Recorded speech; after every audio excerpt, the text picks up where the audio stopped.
So ಬೆಳಗಾವಿಯಲ್ಲಿ ಚಳಿಗಾಲದ ಅಧಿವೇಶನ ಅಂತ ಅಂದಾಗ ಎಂಎಸ್ ಪುಂಡರ ಕಾಟ ಇದ್ದೇ ಇರುತ್ತೆ. ಅದು ಯೂಶುವಲ್ ಆಗಿ ಯಾವತ್ತೂ ಕೂಡ ಇರುವಂಥದ್ದೇ.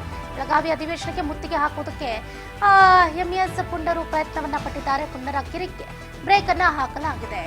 ಸೊ ಹೋರಾಟಕ್ಕೆ ಮುಂದಾದಂತಹ ಕಾರ್ಯಕರ್ತರು ಇದೀಗ ಕಾಕಿ ವಶದಲ್ಲೇ ಇರುವಂತದ್ದು. ಸೊ ಅಧಿವೇಶನದ ವೇಳೆ ಬಾಲ ಬಿಚ್ಚಿದ್ದಾರೆ ಎಂಎಸ್ ಪುಂಡರು. ಎಂಎಸ್ ಮುಖಂಡರಿಗೆ ಬಿಗ್ ಶಾಕ್ ಅನ್ನ ಕೊಟ್ಟಿದ್ದಾರೆ ಪೊಲೀಸರು.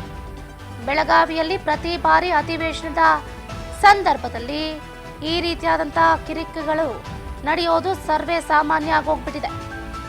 ಯಾವಾಗಲೂ ಒಂದು ಖ್ಯಾತೆ ತಗೊಂಡು ಬರೋದು. ಮಹಾರಾಷ್ಟ್ರ ಏಕೀಕರಣ ಸಮಿತಿದು ಇದೇ ಕೆಲಸ.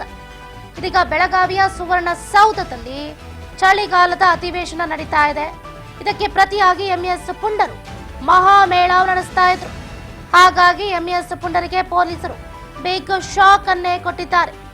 ಕರ್ನಾಟಕದ ಚಳಿಗಾಲದ ಅಧಿವೇಶನ ಆರಂಭ ಆಯಿತು ಅಂತಂದ್ರೆ ನಮ್ದು ಇದರಲ್ಲಿ ಪಾಲಿರ್ಲಿ ಅಂತ ಬಂದು ಬಿಡ್ತಾರೆ. ನಾಡದ್ರೋಹಿ ಎಂಎಸ್ ಪುಂಡರು ಬಾಲವನ್ನ ಬಿಚ್ಚಿತು. ಈಗ ಪೊಲೀಸರು ಹೈ ಅಲರ್ಟ್ ಆಗಿದ್ದಾರೆ. ಬೆಳಗಾವಿ ಧರ್ಮವೀರ ಸಂಭಾಜಿ ವೃತ್ತದಲ್ಲಿ ಎಂಎಸ್ ಪುಂಡರನ್ನ ಅರೆಸ್ಟ್ ಮಾಡಲಾಗಿರುವಂತದ್ದು. ಹೋರಾಟಕ್ಕೆ ಮುಂದಾದಂತಹ ಕಾರ್ಯಕರ್ತರು ಈಗ ಪೊಲೀಸರ ವಶದಲ್ಲಿದ್ದಾರೆ. ಗಮನಿಸಬಹುದು ದೃಶ್ಯಗಳನ್ನ. ಎಂಎಸ್ ಪುಂಡರು ಮಹಾಮೇಳಾವ್ ನಡೆಸ್ತಾ ಇದ್ರು. ಇದೀಗ ಈ ನಾಡದ್ರೋಹಿ ಎಂಎಸ್ ಪುಂಡರಿಗೆ ರಾಜ್ಯ ಪೊಲೀಸ್ ಇಲಾಖೆ ಬಿಗ್ ಶಾಕ್ ಅನ್ನ ಕೊಟ್ಟಿರುವಂತದ್ದು. ಬೆಳಗಾವಿ ನಗರದ ಸಂಭಾಜಿ ವೃತ್ತದ ಬಳಿ ಮಹಾಮೇಳಾವ್ ನಡೆಸ್ತಾ ಇದ್ದಂತಹ ಎಂಇಎಸ್ ಮುಖಂಡರನ್ನ ಪೊಲೀಸರು ಅರೆಸ್ಟ್ ಮಾಡೋದ್ರಿಂದ